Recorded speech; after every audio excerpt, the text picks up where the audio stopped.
Hello again, and welcome to another edition of Connecting with Augusta County Schools. This is Eric Bond, proudly serve as Division Superintendent for Augusta County Schools. And we're very excited today to have some very special guests on our episode. First, we have Ms. Lori Beiser. She is our Elementary Curriculum Supervisor. And we also have two very special teachers with us. We have Ms. Emily Hewitt, who is a second grade teacher at Stewart Straft Elementary School, and Ms. Julia Urban, who is our STEM specialist at Clymore Elementary School. And as we speak of STEM, that is the subject of today's episode. We want to talk to these educational leaders that are leading the way at our elementary level with our STEM project and vision for our elementary students. And so, ladies, welcome to Connecting with Augusta County Schools. Thank you for having us. Thank you so much. I think the first thing we want to do is kind of define for our listeners what we mean when we say STEM in that vision. So could you give our listeners an overview of STEM and what it looks like at the elementary level? Absolutely. So STEM is an acronym for science, technology, engineering, and mathematics. STEM education consists of authentic learning experiences centered around the understanding that it takes science to observe and interpret the world, technology to serve as a tool to solve problems or reach a goal, engineering to design, test, and solve a problem through creation, and math to help evaluate the problem and the solution. In elementary, we often include an A, which makes the acronym STEAM, actually, to acknowledge integration opportunities in the arts. STEM integrated experiences can take a variety of forms in the elementary setting. At the heart are experiences that require students to think, problem solve, and create through hands-on inquiry, innovation, and creative collaboration. A variety of instructional resources have STEM or STEAM-focused connections.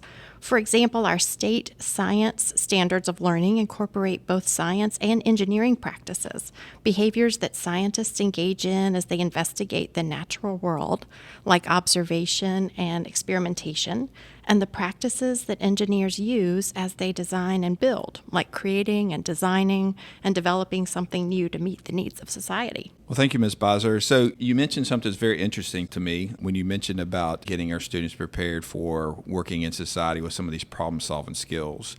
And certainly as educators and as a school division, that's always been one of our visions and our goals, to prepare our students to be contributing citizens in our communities. So talk to me a little bit more about that. How does participating in the STEM support that vision of contributing to our communities as citizens? Absolutely. So we realize that knowing facts and figures is not really enough to prepare our students for tomorrow's future. It's going to be a lot more than that. There's a real need for critical and creative thinkers and excellent communicators, collaborators, and community-minded citizens. And so developing those well-rounded and prepared graduates starts very early in the elementary learning environment. One integral component of STEM education is the engineering design process. And that is a cycle of thinking, working, and sharing that students work through. Students are supported through this when they're faced with something that may be referred to as a design challenge.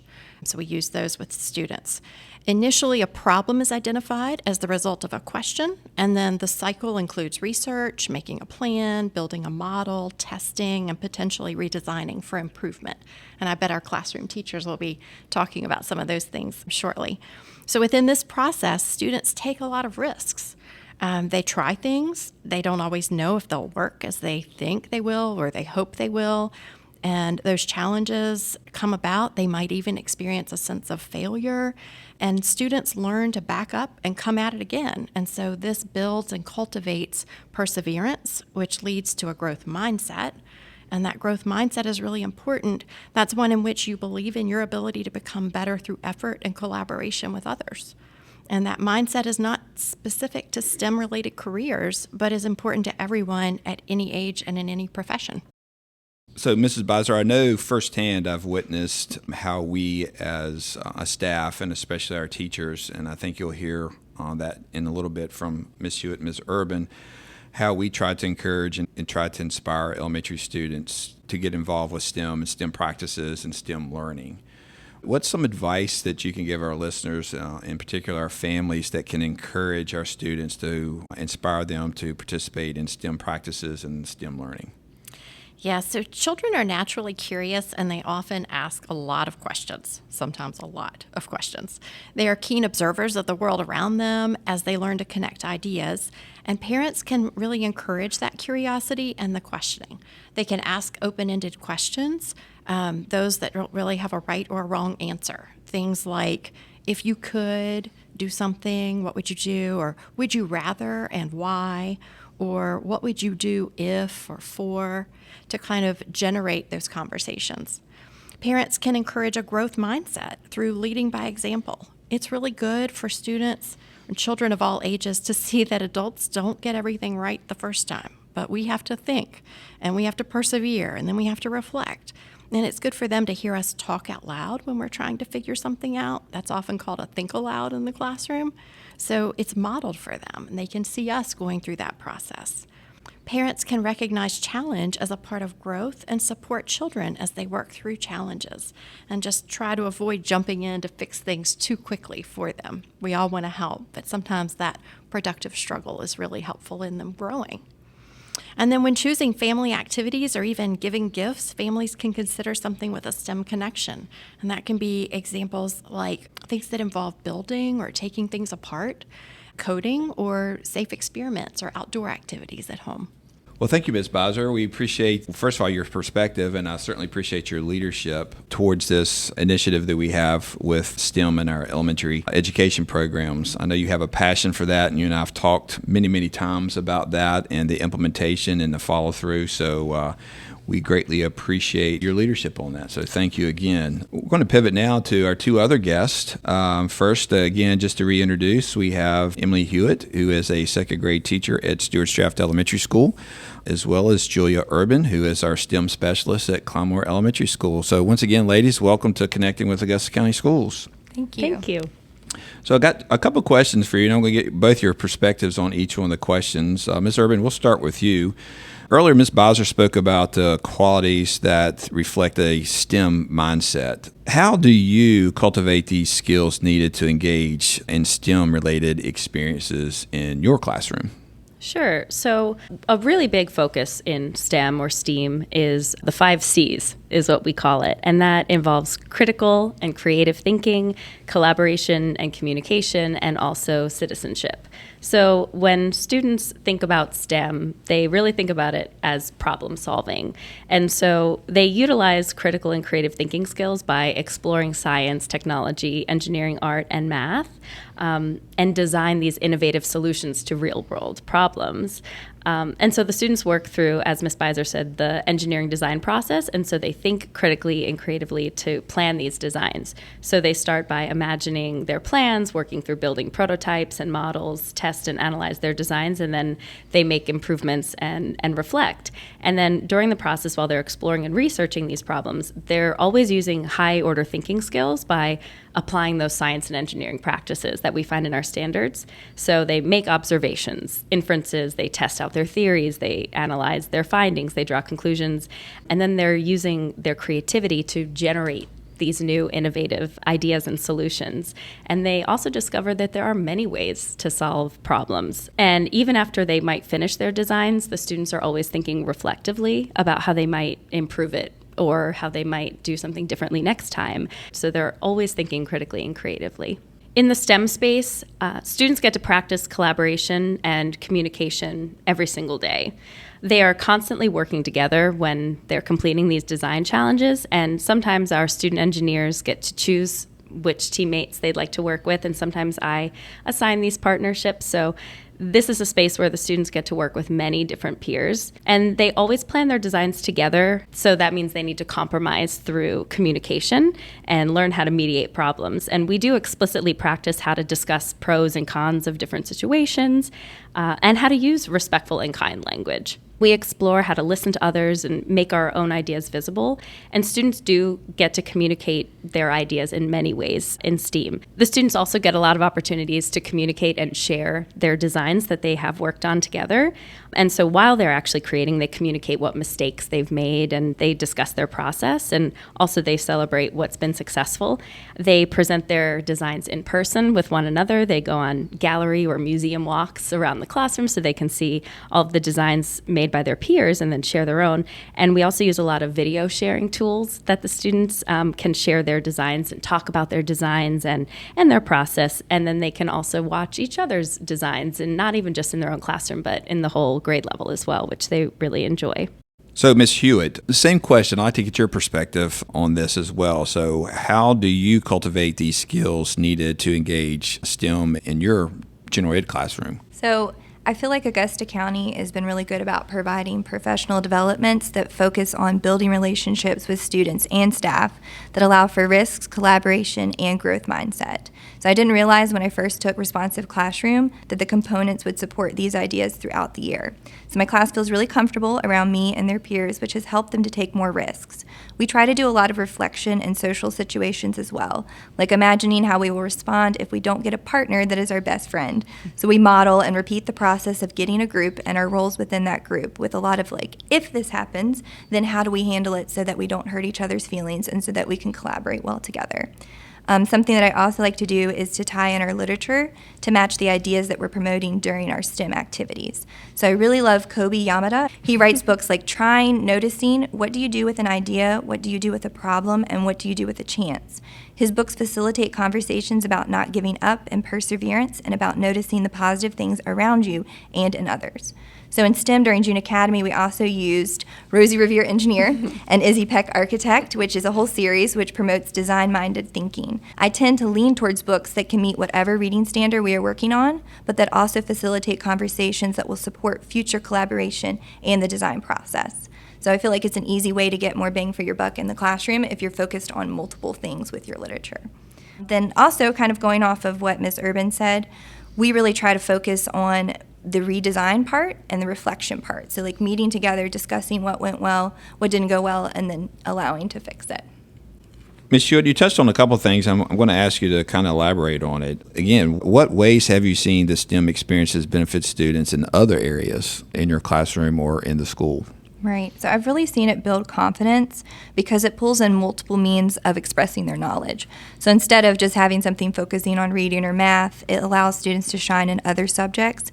And I've seen students who have struggled in reading really shine with STEM projects because it's something that's hands-on. Sometimes I do completely random groups for projects, but sometimes I assign roles for students in a group so every student can succeed.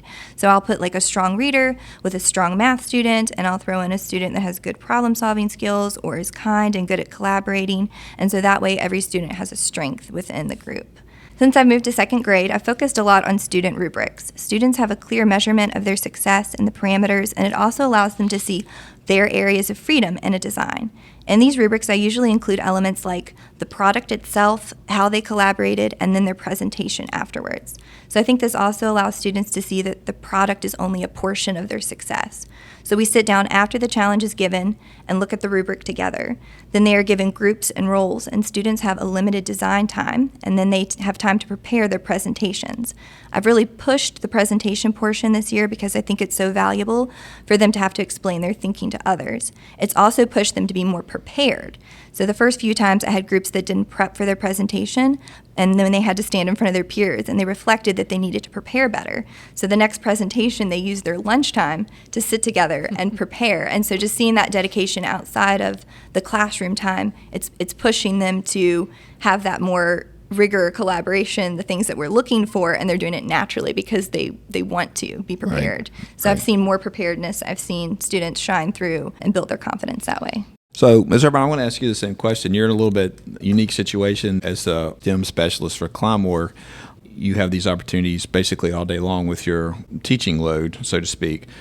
But same question, I mean, in what ways have you seen the STEM experiences benefit students in other areas, either throughout the school or other subject areas that you've witnessed? So the students are always reflecting, and in some of the reflections that they've shared with me, they've said that STEM or STEAM experiences have allowed them to learn not to give up as easily anymore.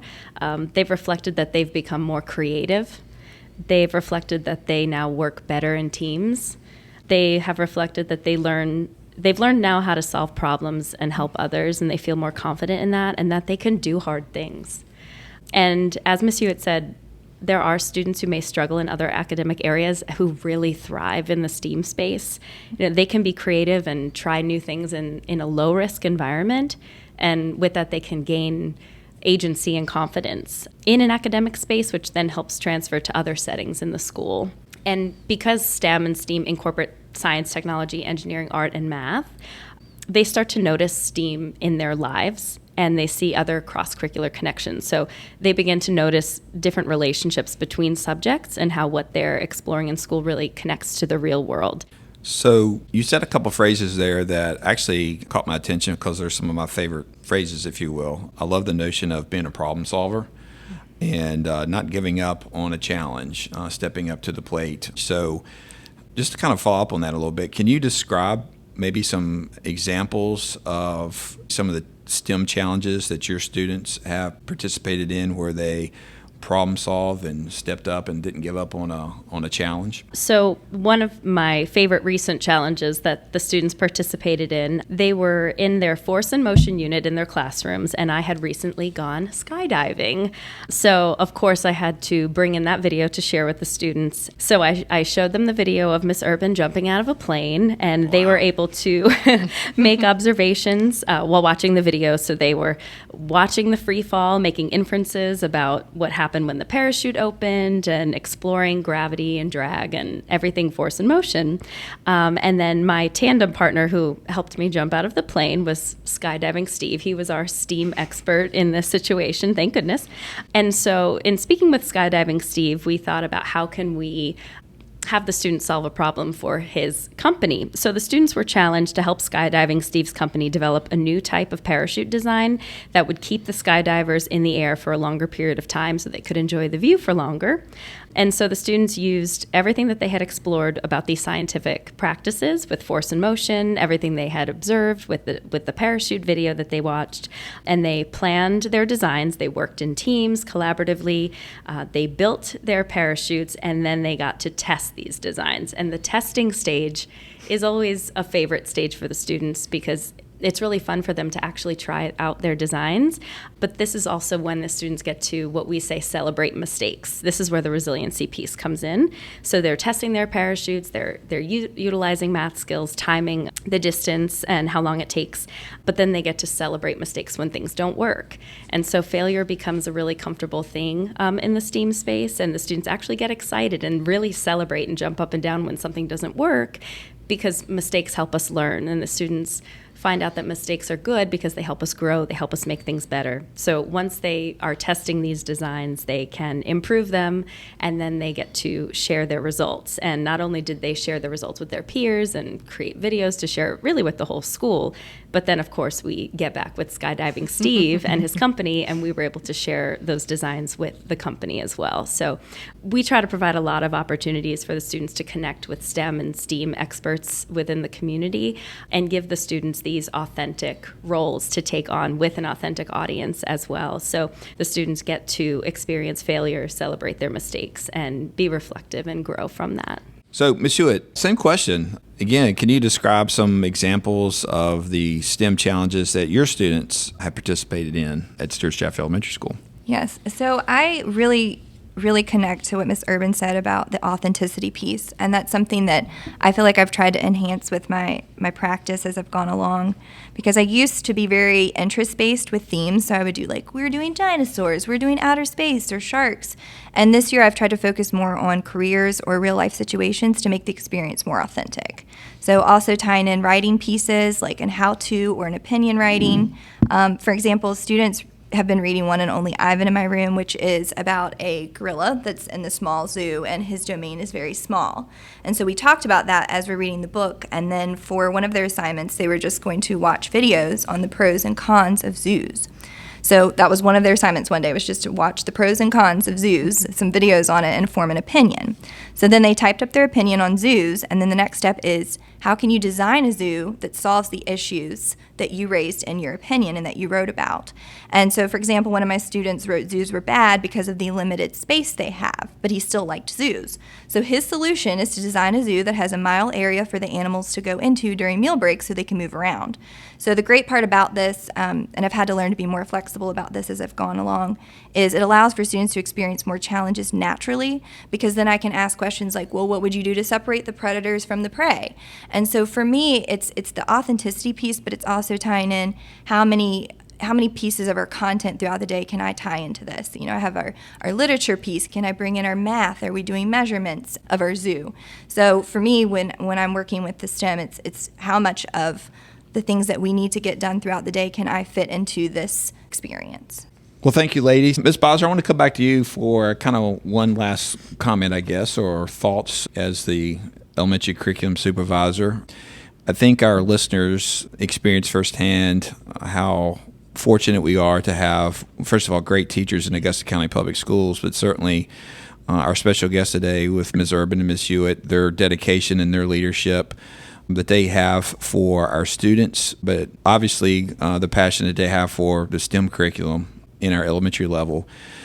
I know that I have been in both their classrooms multiple times and continue to be impressed. I could testify to just the excitement, the student engagement that these two teachers bring to their classrooms and to their students is truly, truly a benefit to our students in Augusta County, in particular, Clymore and Stuart Straft Elementary School. So I'll just ask you, I know you've had the opportunity to be in their classrooms multiple times and certainly work with them and coaching with them, and I would think you would probably echo those comments. Yes. So as our teachers were sharing their experiences, we can obviously see and feel how their classrooms operate. I think we get not only insight into things they do with students, but the response from their students and the engagement level that they have with instruction and with growing our students to be really great citizens and problem solvers who perseveres through challenging things in life. And I think it's safe to say, too, though, as we go into all of our schools and all of our classrooms, this notion of the student engagement and excitement with the STEM curriculum could be seen in any of our schools. And so that's, again, something we're very proud of as a division as we continue to grow this initiative. It's just something that's really important to us in our vision as a school division. We're very excited about the direction we're currently going in, and certainly the skill set and the talent that we have in our classrooms and all of our elementary schools to educate our children on STEM. And so we're just very, very excited about this program. And ladies, I'll give you one last chance. Anything you want to add to the conversation before we conclude another episode? Yeah, I just really want to say thank you to you all, because we talk about setting up success for our students and allowing them to take risks and building relationships. And that's a lot easier for us to do because it's been made possible by you all through the way that our schools are structured, the way that you guys provide resources. So I think the same things that we're able to put down to our students or trickles down to our students has come from higher up. And so that's a reflection of what you all are doing for us as well. Yeah, we're very fortunate that we have this STEAM program at Clymore where every student in the building gets to experience this, and it really truly makes learning meaningful and fun, and students find so much success. And so with these resources and opportunities that we are provided as teachers, we can help our students benefit in just the best possible way. So thank you for everything you all do to support us as well. Well, thank you, ladies, and thank you for your leadership. And again, I appreciate you being on Connecting with Augusta County Schools. Well, we have two very special guests with us today on our podcast as we continue to talk about our STEAM projects. We're here at Stuart Straft Elementary School, and we have two very special guests. We have Darian and Evelyn. Welcome to Connecting with Augusta County Schools. Hi. All right, we're going to start with Evelyn. Evelyn, thanks for being here. So tell us, what is your favorite STEAM project that you did in class? Using the 3 doodler pins to make cool shapes. Wow, that is very cool. So I know that Ms. Hewitt has you working together on a lot of your STEAM projects. What do you like about working with your classmates to complete the project? It's really good teamwork, and we usually work good together. Teamwork, that's really, really important, isn't it? So what do you want to be when you grow up? I heard that maybe you want to work in a NICU. In the NICU nurse. The NICU unit? Why do you want to work in the NICU unit? Because my mommy is a nurse and because I was born early in the NICU. Wow. Well, that's very admirable, and I'm sure your mom has to do a lot of teamwork and work together with her partners, and just kind of all ties into what we're learning in our STEAM projects. So, Darian, thanks for being on the show. Let me ask you the same questions I asked Evelyn. What was your favorite project? Making oobleck was my favorite STEAM project. It was fun to play with and it glowed. Wow. So, with your project, I understand that you did that in Miss Painter's class. Is that correct? Yes. Yay. And you like Miss Painter's STEAM project in her class as well? Yeah. So a big shout out to Miss Painter and all she does for you guys as well, correct? Yeah. All right. So what do you like about working with your classmates? I like to work in groups because we can help each other out and have fun. Wow, having fun and helping each other out. That's very important, isn't it? Yeah. Good deal. So what do you want to do when you grow up? I want to be an archaeologist when I grow up. Wow, an archaeologist. Outstanding. So do you think it takes a lot of teamwork and collaboration and investigating to be an archaeologist? Yeah. Well, fantastic. Well, thank you both for being on our show, and thank you so much for being great students, and keep up the hard work and keep exploring and expanding your minds, okay? Okay. Well, we're very excited today on our show, Connecting with Augusta County Schools, to have two very special guests joining us from Clonmore Elementary School. We have Jack, who is a fourth grader here at Clonmore Elementary School, and we have Madison, who is a fifth grader here at Clonmore Elementary School. Madison and Jack, welcome to Connecting with Augusta County Schools. Thank you. All right, Madison, we're going to start with you if that's okay. Tell us, what is your favorite part of your STEAM class that you had? My favorite part of STEAM is probably Miss Urban. She's very energetic and has a very good personality, and she really helps uplift somebody if they're having a bad day. So she's definitely one of my favorite parts of STEAM. Yeah. She's definitely a positive influence on you and all of her students here. We're so grateful to have Ms. Urban as part of our team here at Clonmore and Augusta County Schools. I would agree with you wholeheartedly on that. So, Madison, what's been your favorite part of the STEAM challenge and why? My favorite STEAM challenge was when we got to teach younger grades about STEAM rules, because I think it's just really fun for us to be able to get reminded about the STEAM rules and help younger kids know how to follow them in a fun way.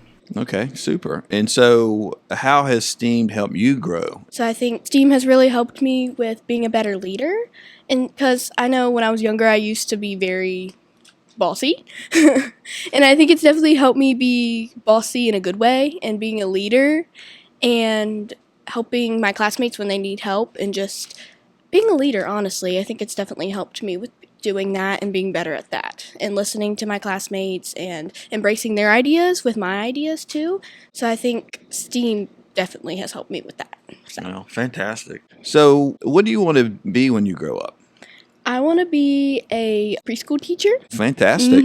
We need wonderful teachers in our profession, so I'm glad to hear that. So knowing you want to be a preschool teacher, will any of your STEAM skills help you become an effective preschool teacher? Yes, sir. So I would need critical thinking for problem solving with my students. If there was ever a problem that I needed to solve, I could talk to my other co-teachers and just know how I should solve it in the best way possible. Well, great. Well, thank you, Madison. I'm very excited about your future. I think you'll be an outstanding teacher one day, and so good luck in the rest of your studies. We're going to turn over to Jack here real quick. What is your favorite part of the STEAM class?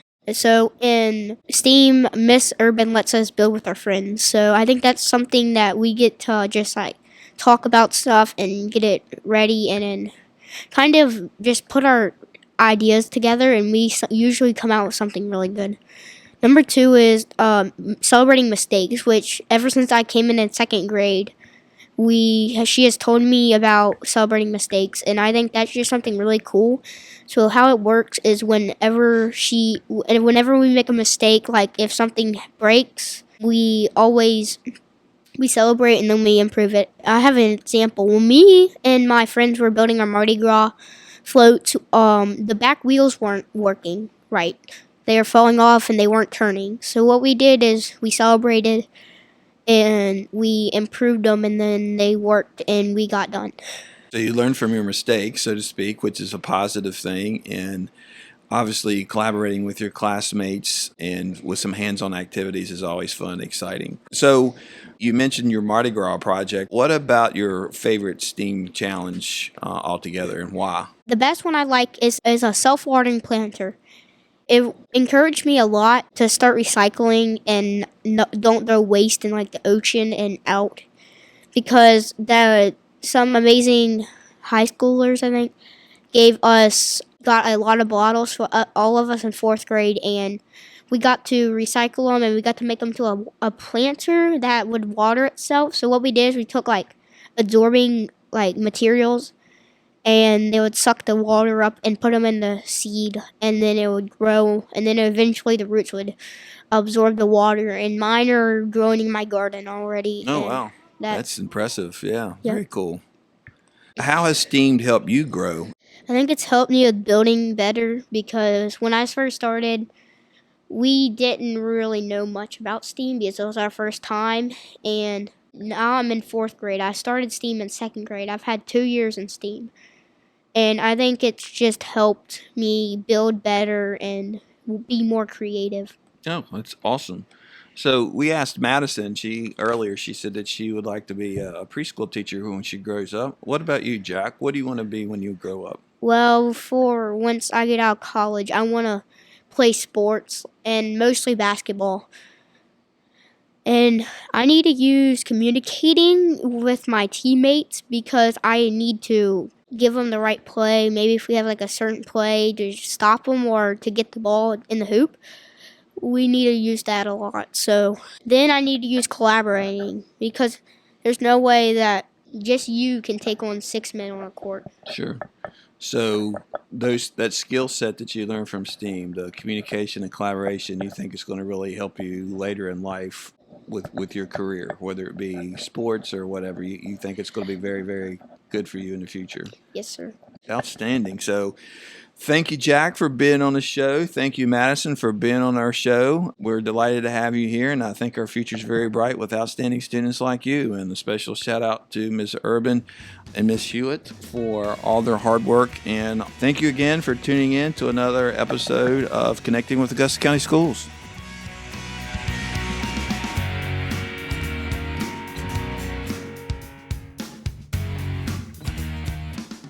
Make sure you subscribe to our YouTube channel to get updates on our latest episodes. Our episodes can always be found on Augusta County Schools' Facebook page and website.